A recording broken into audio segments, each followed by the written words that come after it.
Happy Wednesday mga ka-RSP! Weather update naman tayo. Mas magiging maulan sa mga susunod na araw. Ayon sa Pag-asa, may namuong low pressure area sa West Philippine Sea at posibleng pumasok ang sirkulasyon na yan dito sa ating bansa o sa loob ng Philippine Area of Responsibility sa loob niya ng 2 o 3 araw. Gagalaw ito pahilagang silangan papalapit ng Luzon pero hindi naman ito tatawid sa kalupaan. Palalakasin lamang nito ang epekto ng hanging habagat sa ating bansa. Sa ngayon, ang habagat ang nagpapaulan sa malaking bahagi ng Luzon at dito rin sa Palawan.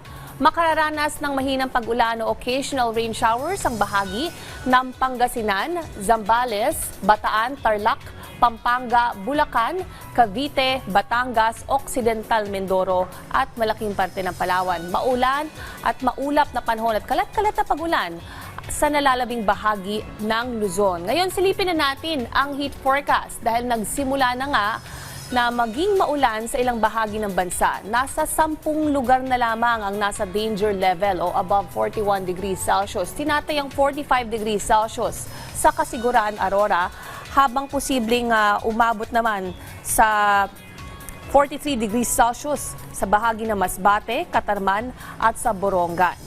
Ayon naman sa Pag-asa, posibleng i-anunsyo ang hudyat o umpisa ng tag-ulan o rainy season sa katapusan ng linggo. Kaya keep safe at stay hydrated mga ka-RSP.